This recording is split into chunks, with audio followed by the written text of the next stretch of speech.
ফিলিস্তিনের অবরুদ্ধ গাজায় চলমান যুদ্ধ অবসানের বেশ কয়েকবার প্রচেষ্টা চালানো হয়েছে। যুদ্ধবন্ধে মার্কিন প্রেসিডেন্ট জো বাইডেনও ৩ দফায় একটি প্রস্তাব দিয়েছেন।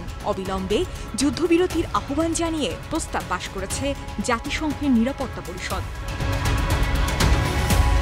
তারপরেও কাজের কাজ কিচ্ছু হয়নি, ধরাকে সরাজ্ঞান করেছে ইসরায়েল। জাতিসংঘের আহ্বান আর জো বাইডেনের প্রস্তাবকে ধরাই কেয়ার করে গাজায় হত্যাযজ্ঞ চালিয়ে যাচ্ছে ইসরায়েল। বেনিয়ামিন নেতানিয়াহু প্রশাসনের উদ্দেশ্য গাজায় চিরতরে হামাস যোদ্ধাদের নির্মূল করা।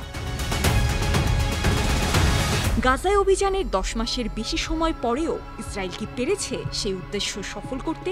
গাজায় তাদের সাফল্য বলতে 30,000-এর বেশি ফিলিস্তিনের মরদেহ, মাটির নিচে মিশে যাওয়া 80 স্থাপনা, হাসপাতালে ছটফট করা 88,000-এর বেশি নারী ও শিশুর আত্মচিৎকার ছাড়া আর কিছুই নেই। বিশ্লেষকদের মতে হামাস নির্মূলে ইসরায়েলের সাফল্য শূন্য। বরং ইসরায়েলের হামলায় দিন দিন হামাস আরও অপ্রতিরোধ্য হয়ে উঠেছে। হামাসের হামলায় বেশ কয়েকজন সেনা কর্মকর্তা ছাড়াও 4 শতাধিক সেনা হারিয়েছে ইসরায়েল। ঘরে বাইরে প্রবল চাপ তো রয়েছেই। নতুন বিপদ হামাসের সমর্থনে লেবাননের ইরানপন্থী হিজবুল্লাহ হামলা। দিশেহারা এখন নেতানিয়াহু প্রশাসন। কুলকিনারা না পেয়ে এখন বাইডেনের যুদ্ধবিরতির প্রস্তাব নিয়ে তাই দর কষাকষিতে ব্যস্ত ইসরায়েল। কথায় বলে না, গর্তে পড়লে হাতি, চামচিকেও মারে লাথি।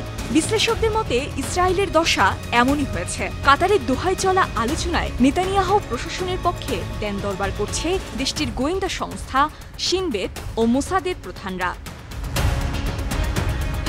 আলোচনায় মধ্যস্থতাকারী হিসেবে আছে যুক্তরাষ্ট্রের কেন্দ্রীয় গোয়েন্দা সংস্থা সিআইএর পরিচালক উইলিয়াম বার্নস, মিশরের গোয়েন্দা সংস্থা মিশরীয় জেনারেল ইন্টেলিজেন্স ডিরেক্টরের পরিচালক আব্বাস কামাল ও কাতারের প্রধানমন্ত্রী আবদুল্লাহ রহমান আল থানি। বাইডেনের প্রস্তাবে প্রথম ধাপে রয়েছে অস্থায়ী যুদ্ধবিরতি, যেটি পর্যায়ক্রমে স্থায়ী যুদ্ধবিরতিতে গড়াবে। প্রথম দফার ব্যাপারে আলোচনায় সব পক্ষ একমত হয়েছেন বলে টাইমস অফ ইসরায়েল জানিয়েছে। এখন স্থায়ী যুদ্ধবিরতির জন্য ইসরায়েলের সাথে আলোচনা চালিয়ে যাবে মধ্যস্থতাকারী দেশগুলো। তবে হামাসের পক্ষ থেকে এ ব্যাপারে লিখিত নিশ্চয়তা চাওয়া হয়েছে। হামাস লিখিত নিশ্চয়তা চাইলেও ইসরায়েল চাইছে প্রথম ধাপ থেকে দ্বিতীয় ধাপে যেতে কিছু শর্ত আরোপ করতে। তেল আবিব চাইছে পূর্ব শর্ত পূরণ না হলে ইসরায়েল আবার গাজায় সামরিক অভিযান চালানোর শর্ত। তবে যুদ্ধবিরতির আলোচনার আড়ালে গাজার বিভিন্ন এলাকায় অভিযান চালাচ্ছে ইসরায়েল। শুধু তাই নয়, গাজা সিটিতে হামলা চালানোর জন্য লোকজনকে সরে যেতে নির্দেশ দিয়েছে নেতানিয়াহু প্রশাসন। ইসরায়েলের এই নির্দেশে ক্ষুব্ধ হামাস সহ প্রতিরোধ গোষ্ঠীগুলো। লেবাননের হিজবুল্লাহ জানিয়ে দিয়েছে গাজায় যুদ্ধবিরতি কার্যকর হলেই তারা ইসরায়েল হামলা চালানো বন্ধ করবে। হিজবুল্লাহ নেতা নাসরাল্লাহ উত্তরাঞ্চলীয় সীমান্ত পরিস্থিতি সৃষ্টি করে ইসরায়েলকে বুঝিয়ে দিয়েছে যদি তারা এই অবস্থা বন্ধ করতে চায় তবে তাদের গাজায় আগ্রাসন বন্ধ করতে হবে।